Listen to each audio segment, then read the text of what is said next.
आप सभी विद्यार्थियों का एक बार पुनः स्वागत है Subhash study centre YouTube channel पर। और आज का यह वीडियो क्लास 9th के छात्रों के लिए काफ़ी ज़्यादा महत्वपूर्ण है, क्योंकि इस वीडियो के द्वारा हम आपके साथ साझा करेंगे कविवर रहीम का जो अगला दोहा है, जो कि इस प्रकार से है। चौथे नंबर का दोहा, रहीमन असुआ नयन ढरी जिय दुख प्रगट करेई जाहि निकारो गेह ते कस ना भेद कही देई।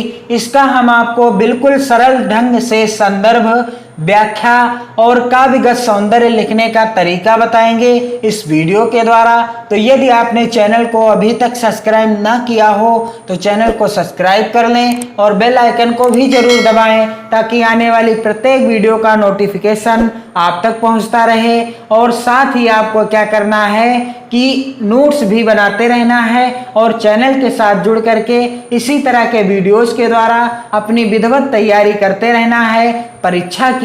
और साथ ही आपको मैं ऐसी व्याख्या बताऊंगा इस दोहे की कि आप जीवन भर नहीं भूल पाएंगे। तो सबसे पहले आप इसका संदर्भ कैसे लिखेंगे, जो कि इस प्रकार से संदर्भ लिखा जाता है। आपको मैंने कई वीडियोस के द्वारा बताया है कि सबसे पहले आपको पद्यांश अथवा दोहे का जब भी आप संदर्भ लिखें तो प्रथम के 2 अथवा 3 शब्दों को इस तरह से लिखें। यहाँ पर आप देख सकते हैं रहीमन अश्वा, मैंने 2 शब्दों को यहाँ पर लिखकर बताने का प्रयास किया है और अंतिम के भी 2 शब्दों को लिखकर बताने का प्रयास किया है। इसका संदर्भ आप कैसे लिखेंगे? संदर्भ लिखने का बिल्कुल आसान तरीका है। आपको हेडिंग डालना है संदर्भ, और इसका संदर्भ हो जाएगा प्रस्तुत दोहा हमारी पाठ्य पुस्तक हिंदी काव्य में संकलित एवं रहीम द्वारा रचित दोहा शीर्षक पाठ से अवतरित है। बिल्कुल आसान संदर्भ है। और इसके पहले के वीडियो में अर्थात जो रसखान का पहला दोहा है उसमें भी मैंने संदर्भ लिखने का आसान तरीका बताया है।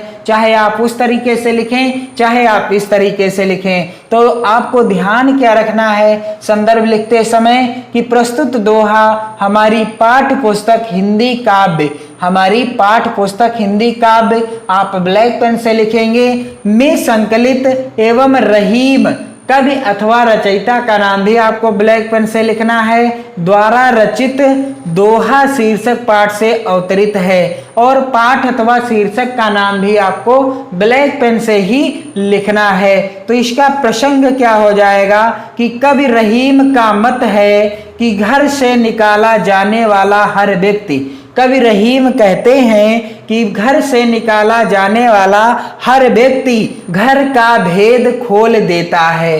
कवि रहीम का मत है कि जिस व्यक्ति को घर से निकाल दिया जाता है अर्थात घर से भगा दिया जाता है, तो ये पक्का है कि वह घर का भेद जरूर खोल देगा।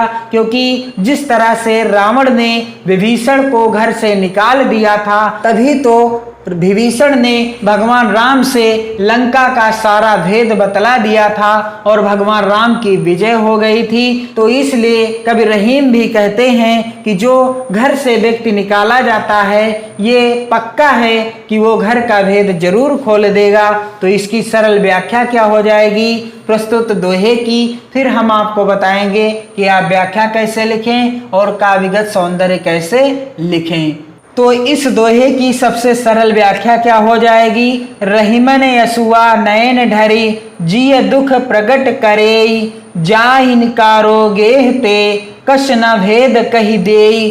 कवि रहीम कहते हैं कि आंसू आंखों से निकलते ही मन के सारे दुख प्रकट कर देते हैं। रहीमन यसुआ नयन ढरी, आंसू आंखों से निकलते ही जिय दुख प्रकट करे, यानी हमारे हृदय के सारे भेद प्रकट कर देते हैं। अर्थात हमारे हृदय में, हमारे मन में क्या चल रहा है आंसुओं के द्वारा प्रकट हो जाता है, अर्थात पता चल जाता है। तो कवि का मत क्या है कि जाहि निकारो गेह ते कश न भेद कही दे।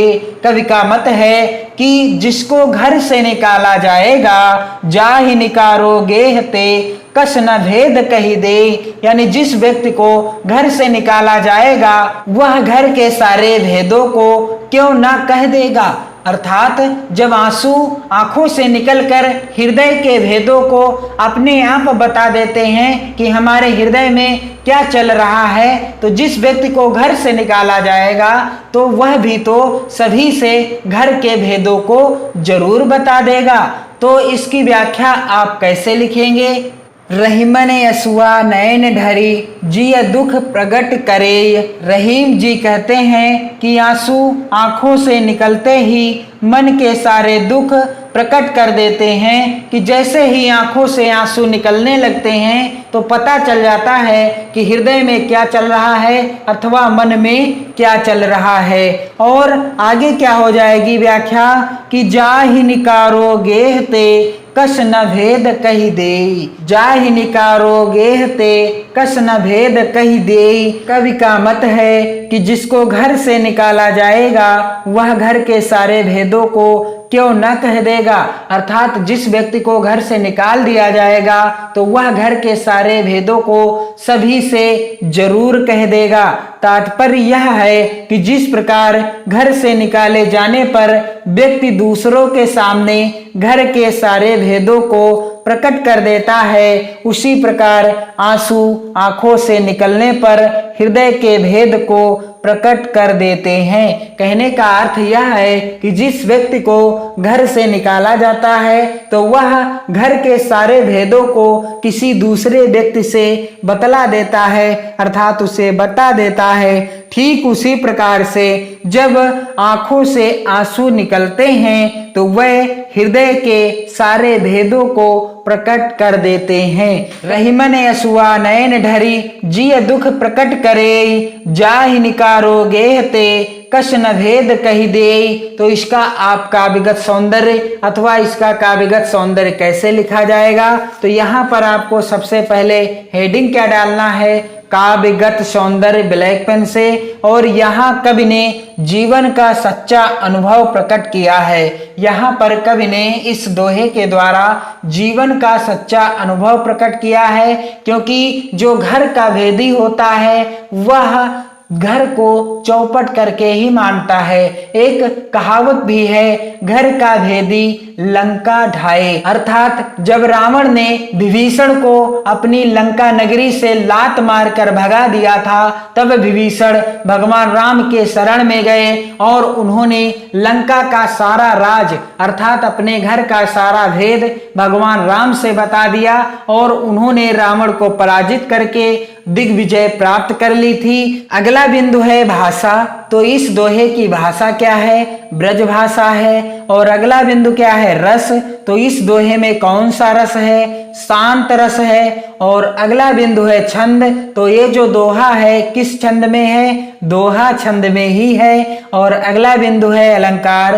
तो यहाँ पर कौन सा अलंकार है? मानवीकरण और दृष्टांत अलंकार है। तो कुछ इस तरीके से आप इस दोहे का संदर्भ लिख सकते हैं और इसका प्रसंग, व्याख्या और काव्यगत सौंदर्य बिल्कुल आसान तरीके से लिख सकते हैं। आप चैनल के साथ जुड़े रहें और इसी तरह के वीडियोज हम आपके लिए लाते रहते हैं, जिससे आपकी पढ़ाई बेहतर ढंग से होती रहेगी। आप अपनी नोट्स बनाते रहें और यदि आपने इसके पहले के चैप्टर कबीरदास जी के द्वारा रचित साखी और मीराबाई जी के द्वारा रचित पदावली शीर्षक पाठ के जो संदर्भ, व्याख्या और काव्यगत सौंदर्य से रिलेटेड वीडियो आपने न देखे हों, आप चैनल की प्लेलिस्ट के द्वारा उन्हें देख लें और अपनी नोट्स भी बनाते रहें।